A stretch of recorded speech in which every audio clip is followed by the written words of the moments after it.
Hello everyone, this is Loki from the Dyspraxia system. I was almost gonna say symptom. Wow. This video is a continuation of my last video about all 53 symptoms that can come with dyspraxia, and in this video we'll look at the other symptoms. So we start off with the eye movements. And first we have tracking, so difficulty following a moving object smoothly with eyes without excessive head movements, tendency to lose place while reading.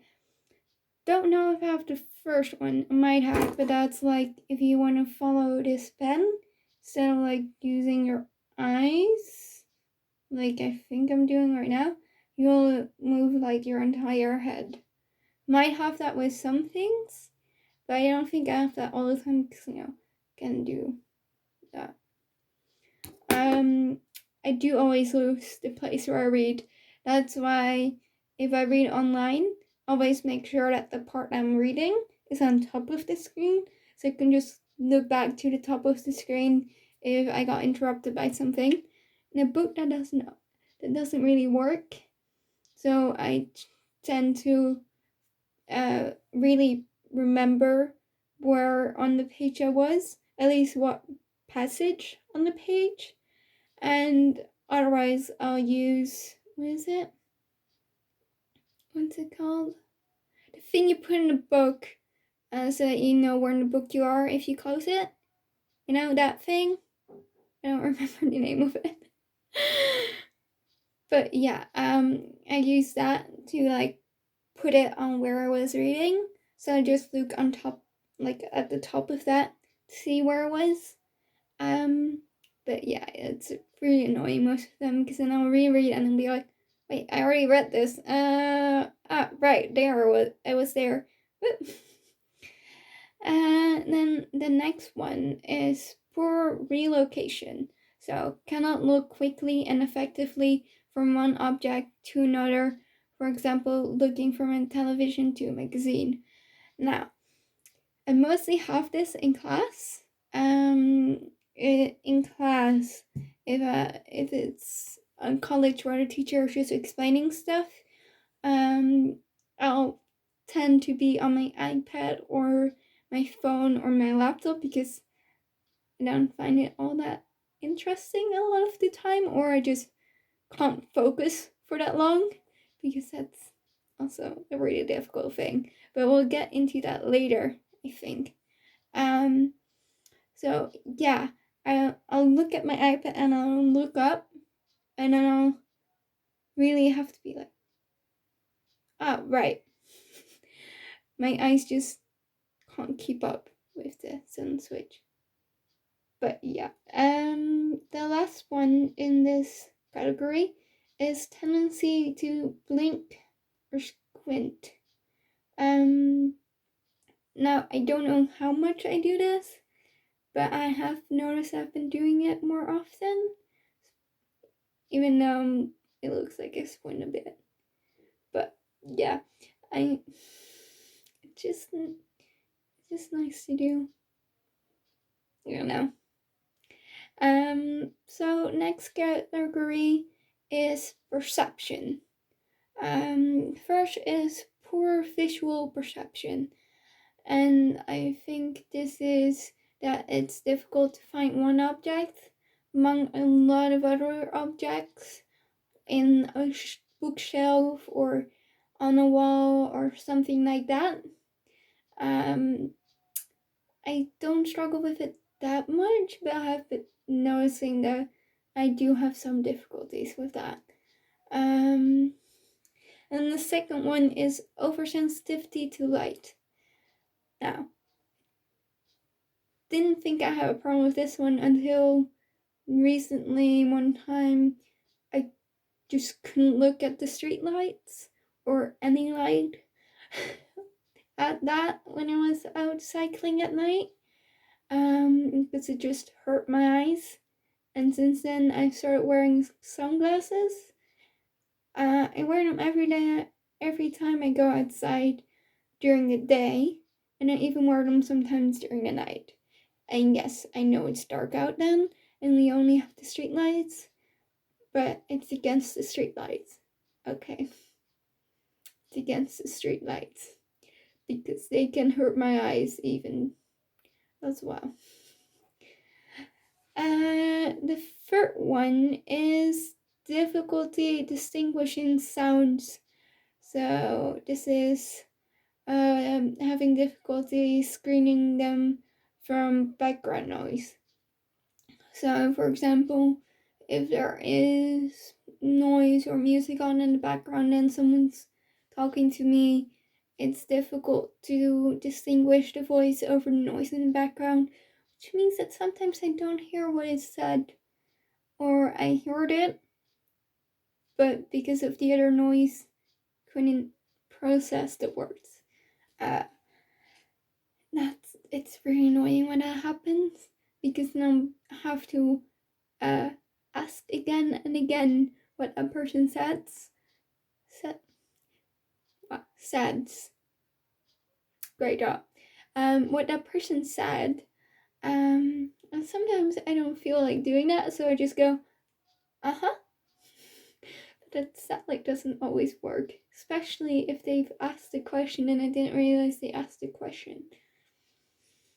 Yeah. If I don't answer for a few seconds or like a minute or so, just ask again or say it again, because I probably either didn't hear it or didn't process it or just didn't hear the words at all. Then next one is oversensitive to noise.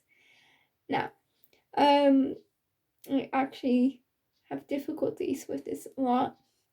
My laptop sound, I can have like the volume goes from 1 to 100. Well, actually from 0 to 100, but at 0 you just don't hear a single thing. It's like muted. But I can have it at like 5 or at 7, and then YouTube music sound down almost all the way too, and I'll still hear it perfectly, and sometimes I can even be too loud. Most of the time I have my laptop volume around 16, even though most people probably have it above 50. I have it really low. And if you wear headphones on your phone, if I want to blast the music into my ear, which most people would do by turning the volume all the way up into the red zone, I just have to tone it all the way up just underneath the red zone. So it would still be safe for my ears, but it still feel like I blasted it into my ears. This is also why I always sleep with music on, or always have music on in the background, because otherwise something will just feel off, because I don't get as much what is it? I don't touch word again. It's much. You know what, I'm just gonna look this up because it is important to say. Give me a second. I think the best translation for what I want to say is stimulation. So I don't get as many stimulations as I normally would with sound around me. So something would just feel off, which is why I put music on to be more comfortable. And yes, this can get very annoying, but also I have to tone it down all the way. And what would be normal for some people would literally be hurting my ears. So if I ask you to turn something down, please turn the volume of something down, because otherwise I'll legit be sitting like this, or I'll just leave the room because I literally can't handle it. So yeah, and next we have difficulty picking up non-verbal signals and judging tone and pitch of voice in themselves or others. So like I said in the last video I made on this, I don't notice what the volume or tone or pitch in my voice is. And I legit don't pick up some of the nonverbal signs. And people are like, oh yeah, but your nonverbal body language shows way more than this stuff you say. But what signs? What? People say like this shows like you're less open for what the other person has to say, and this shows that you're more open. But I legit don't see or feel that. I'm like, yeah, I want to sit like this if I want to sit like this because it's comfortable, and I'll do this if that's more comfortable. Why put so much meaning behind the nonverbal communication, please? I'm struggling here, like in a lot of other people. But no, there's too much nonverbal signs.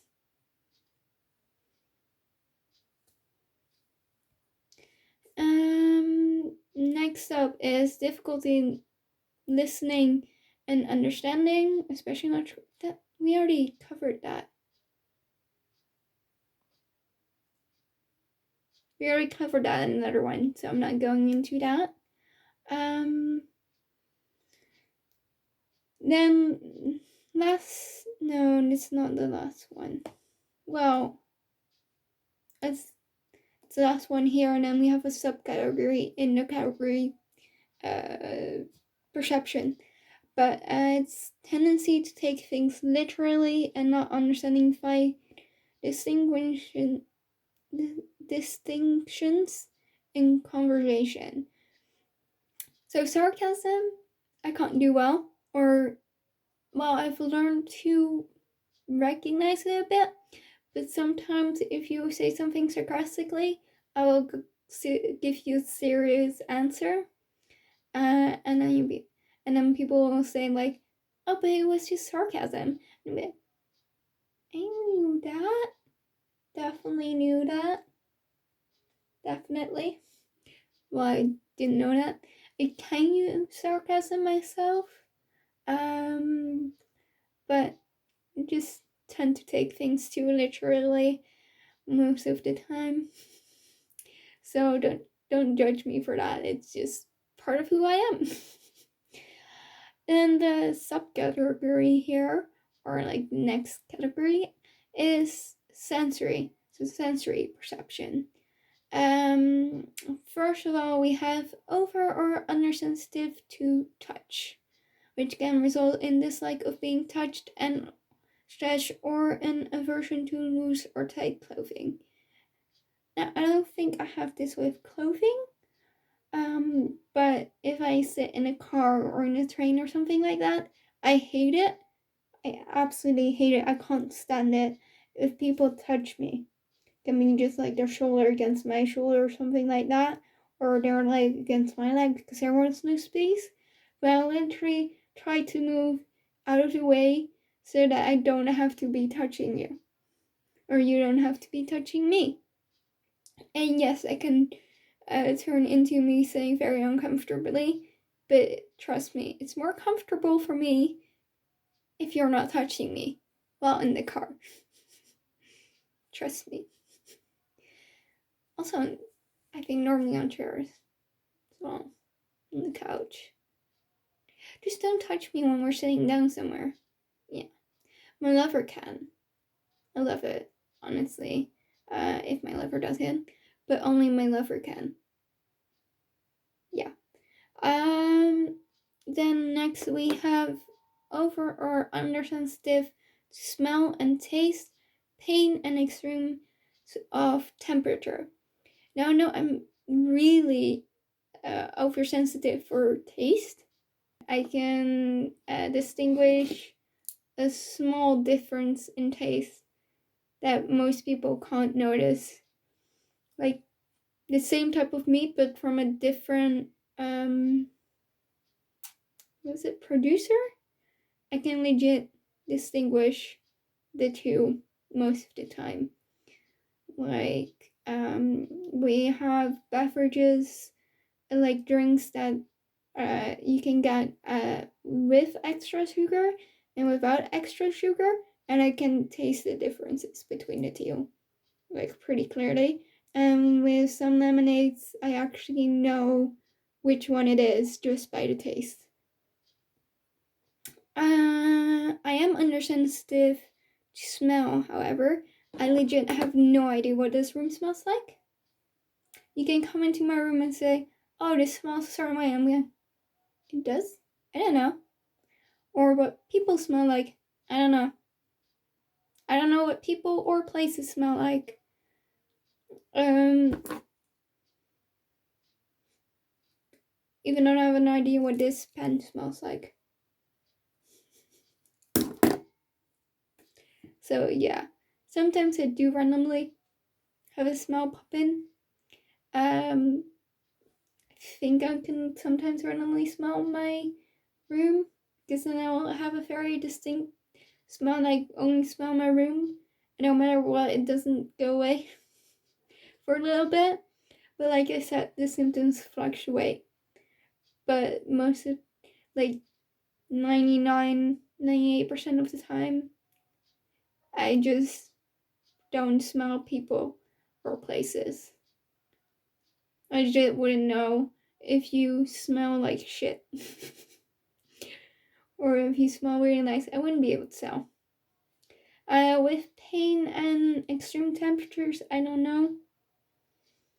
I don't think I am, but like I said, I'm not sure. I don't know. Then next we have poor awareness of body position in space and spatial relationship with objects, which can result into bumping into objects and tripping over, spilling, and dropping things.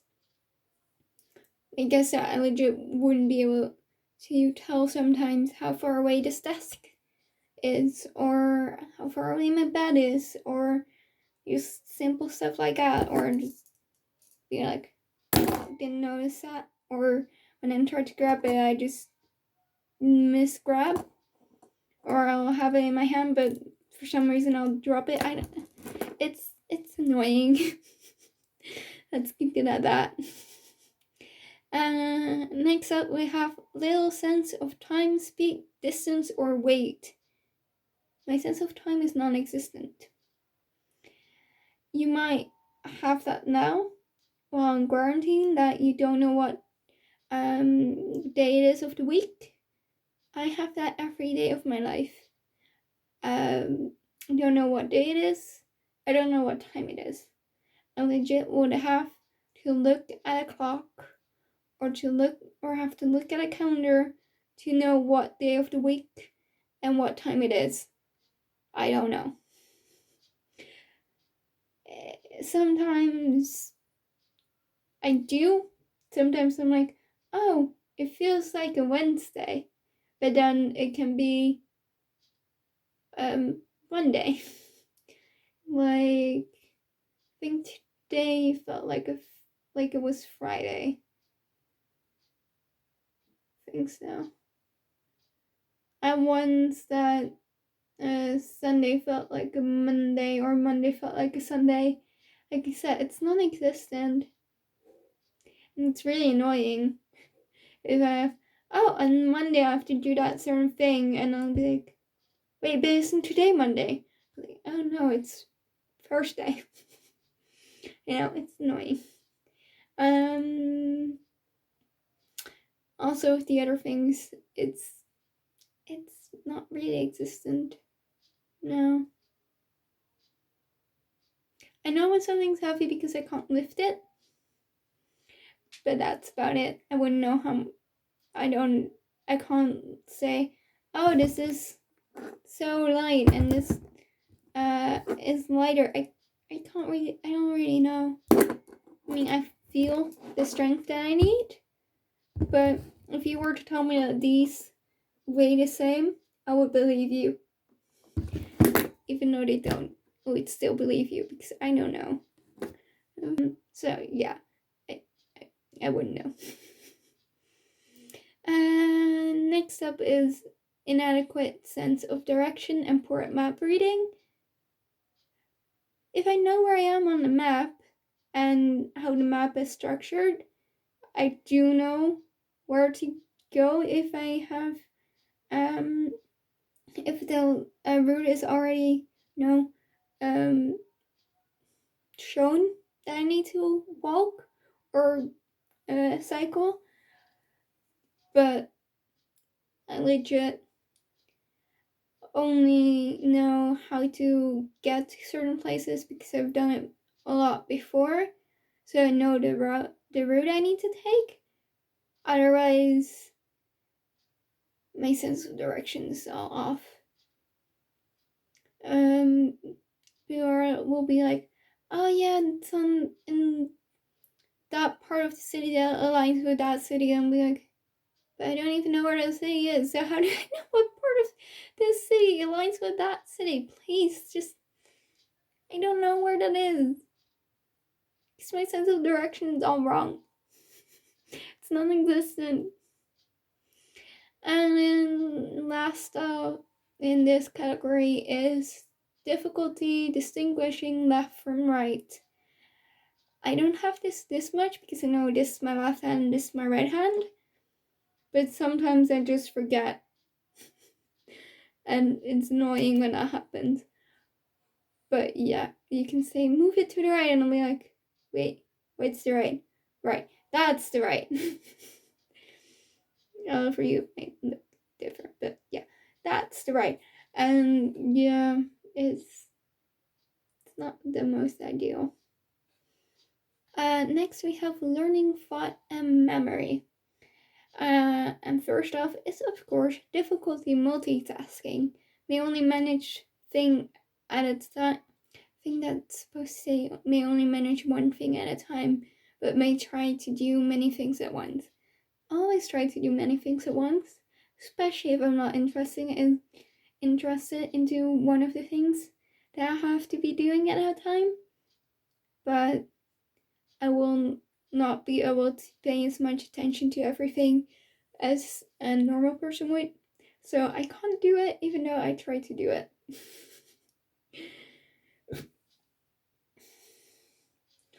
Second off is difficulty planning and organizing thought. You might have noticed that too, but sometimes my thoughts are all over the place. And then I'm like, I need to say something, but like, what do I even say? How do I say what? And there was my blinking a lot. But yeah, it's annoying. First we have poor memory, especially short-term memory. May forget and lose things.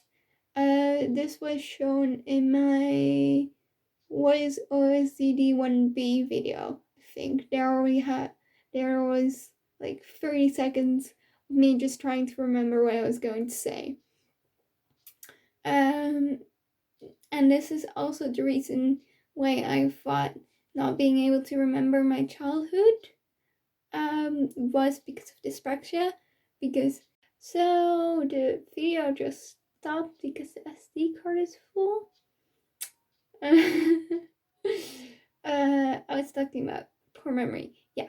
So this is why I thought not remembering my early childhood was part of the dyspraxia symptoms, because poor memory comes with it. This is also the reason why I can't study well. If I have to study a lot of facts, it will be so difficult for me that I just don't want to do it. But I'll have to do it a lot in order for me, in order to remember it. But yeah, I can ask you or tell you the same thing for like 20 times. And then I'll be like, oh wait, I probably told you this already, right? Whoops. I'm sorry for saying it yet again. Or I'll forget like important things that people told me. Which, can come off as I was not interested or rude. But trust me, I was very interested. I don't mean to be rude, but my memory is just shit. Maybe if you tell me part of it again, I'll be like, oh wait, yeah, I do remember that. But most of the time, you'll probably have to tell me again. The next up we have unfocused and erratic. So get me messy and clustered. Take one look about my room and you'll see that's messy.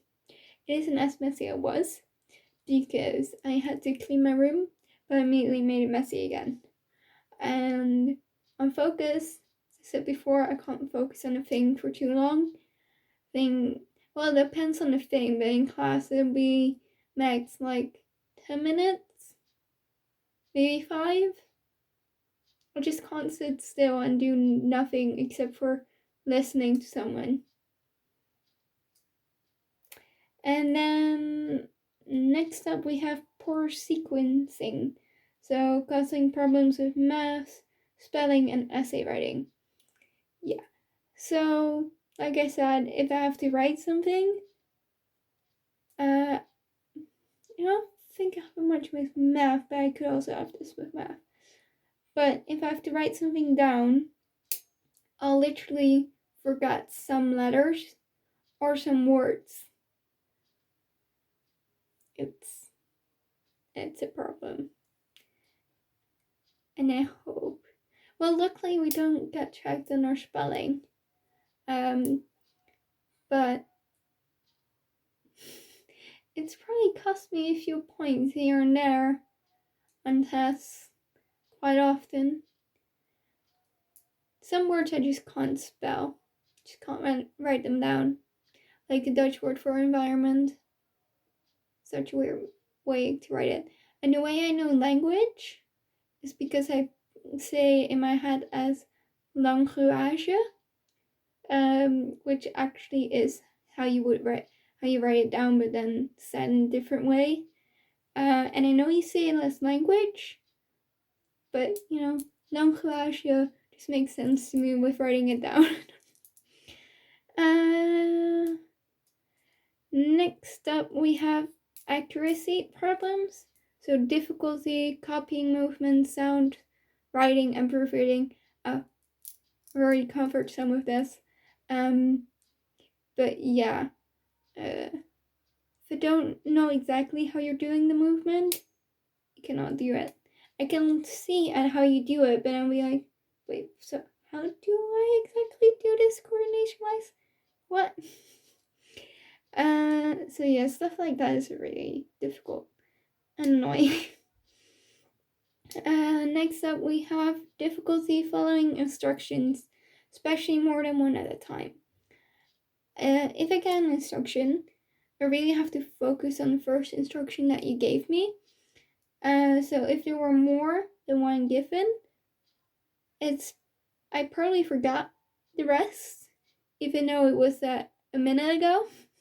I'll forget part of the instructions that were given, which makes it difficult to follow them up, obviously. Or if they're unclear, like you showed me how to do it, but not exactly how to do it step for step, I will not be able to do it. And yes, it has happened a lot. Next up, we have difficulty concentrating, easily distracted. Well, as I said, can't concentrate in class for 5 or 10 minutes. Well, I can concentrate in class for like 5 or 10 minutes, but if the class is an hour long or 2 hours long, or sometimes even 3 hours long, I have a problem. Next, we have slow to finish a task. This is because I want to be really accurate, because I want to make sure that I do it right and not fuck up anything, because I tend to fuck up so much because all the symptoms listed before. So yeah, that's why I'm slow, and that can get me into trouble if I need to finish a task in a certain given period of time. which actually happened this year in the class, and I got so stressed about not getting a grade because of that I actually almost cried. Luckily, most people were gone and then tried to hold the tears in, but it's so annoying if that happens. Luckily, I did get a grade in the end. But I had to tell the teacher, hey, this is what happened. This is why you were unclear that I didn't have time anymore to, hand it in. Be more clear next time on that, because otherwise, And yeah, I did get a grade luckily, but it's annoying. And next we have may daydream and wander about aimlessly. Yeah, I'll be wandering around sometimes, not knowing what I'm doing, because wait, I was doing something. What was I doing? I don't know. And I love to daydream. I absolutely love to daydream. Did a lot in class in not in primary school, in high school. And a lot on the bike. I do it right before I sleep because it helps me fall asleep. So I love to daydream. Just do it to get away from everything. Then we have the last part, which is secondary signs and emotional and behavioral reactions. So having dyspraxia can also come with these emotional reactions. And first is tactlessness and frequent interrupting. I guess that's what mostly happens when something suddenly pops into my brain and I need to say it, because otherwise I think I'll forget, or I find it really important, even though it isn't that important. And I'll probably ask it again because I forgot the answer. Yeah. Also, problems with teamwork. Well, it's most of the time if someone doesn't get why I do something a certain way, or why I can't do certain stuff, or if they don't do it like I want them to do it, I'll get really annoyed and I just can't work well with them. Also, I like to have things done on time, so I know that I get it done. But if people don't work like that, it's really annoying for me to work with them.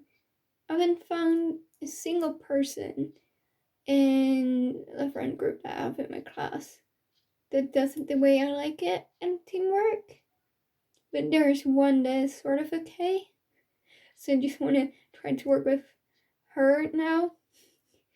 But that's difficult because everyone wants to switch it up when it comes to the teamwork. And I'm like, please, no. I don't want to work with them again. Please. Next, we have slowness to adapt to new or unpredictable situations, sometimes avoiding them altogether. Yeah. Sometimes something can, most of the time, when something suddenly changes, I'll get really stressed out. So if I know something's unpredictable or something can go wrong, and I don't necessarily have to do it that way, I can just do something else. I'd rather do something else. I don't want to get really stressful and burst into tears because something unpredictable happened.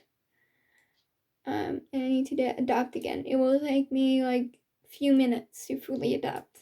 And sometimes I just can't do it at all, and I need someone to help me adapt to the new situation. Next we have impulsiveness. So, tendency to be easily frustrated, wanting immediately gratification. Yeah. If something doesn't work right, I get frustrated. If it doesn't work the way I want it to work and I can't get it right immediately, I get frustrated. And I know that's wrong. but I can't help it. And next we have tendency to opt out of things that are too difficult.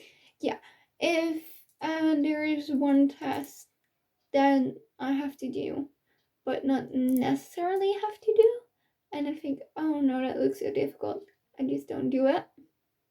Even if it's homework, and it looks too difficult or too energy draining, I just don't do it.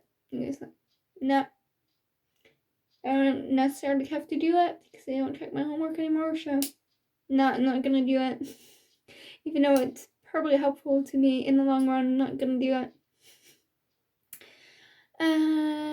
Then we have tendency to get stressed, depressed, and anxious easily.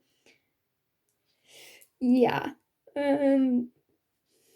This is pretty self-explanatory, I think.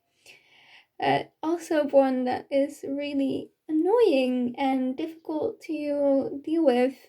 I have it too. I deal with it too. Don't always notice that it happens.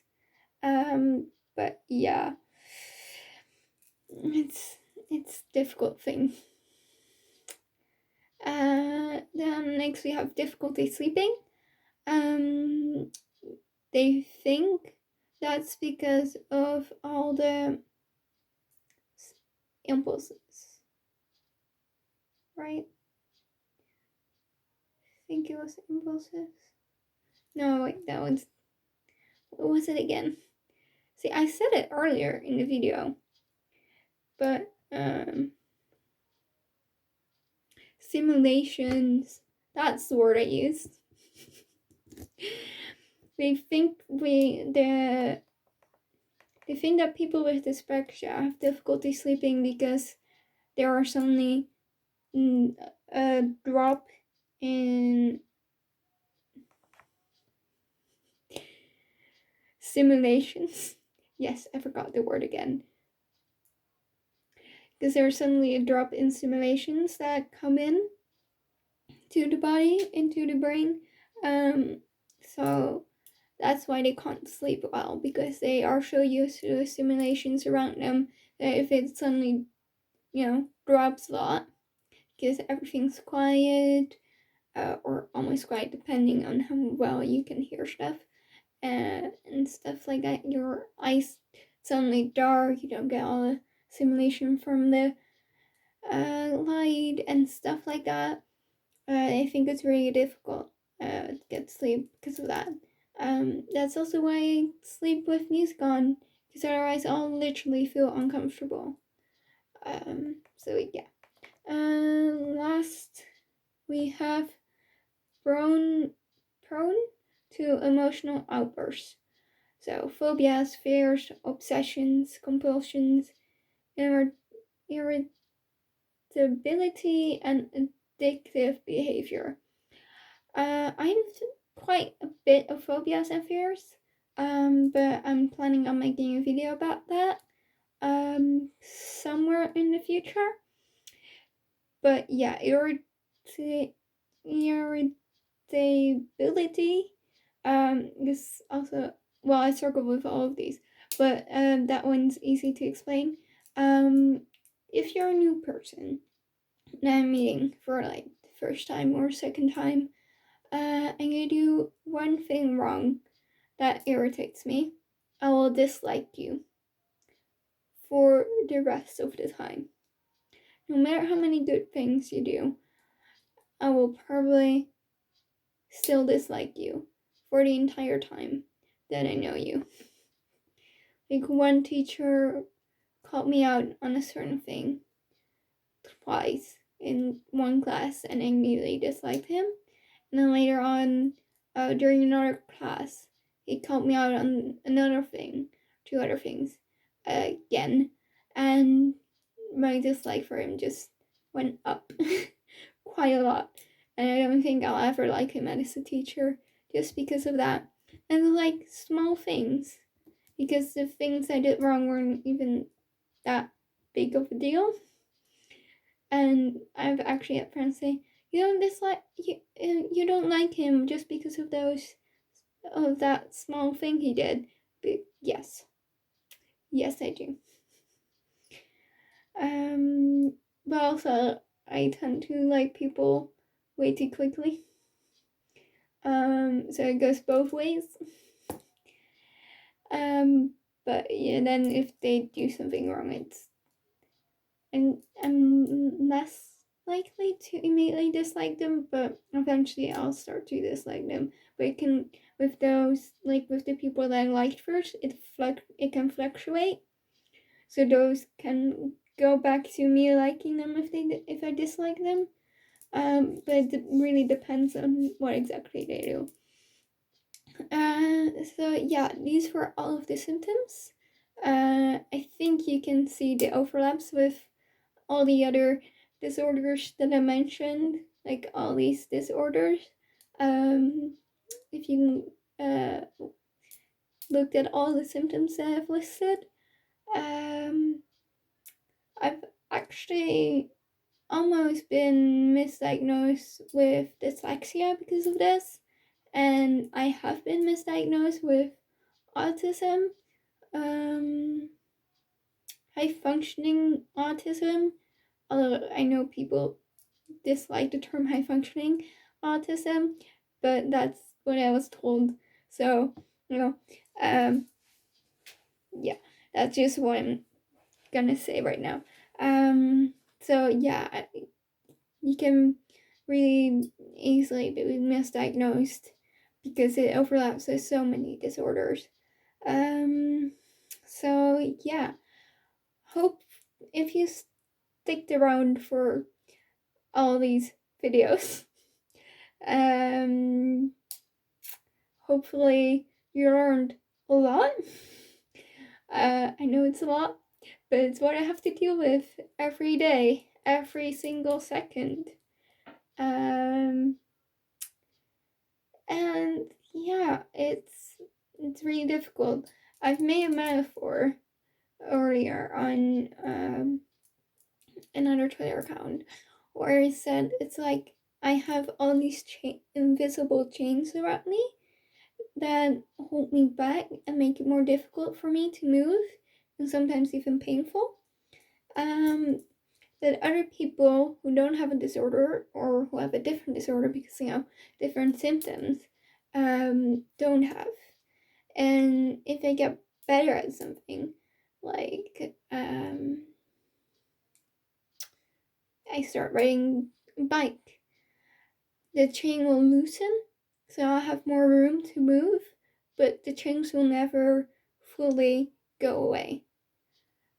I'll learn ways to move around more easily with the chains, so they hurt less and they limit my way of moving less, but they're still there and they're still holding me back, and that's every second of the day.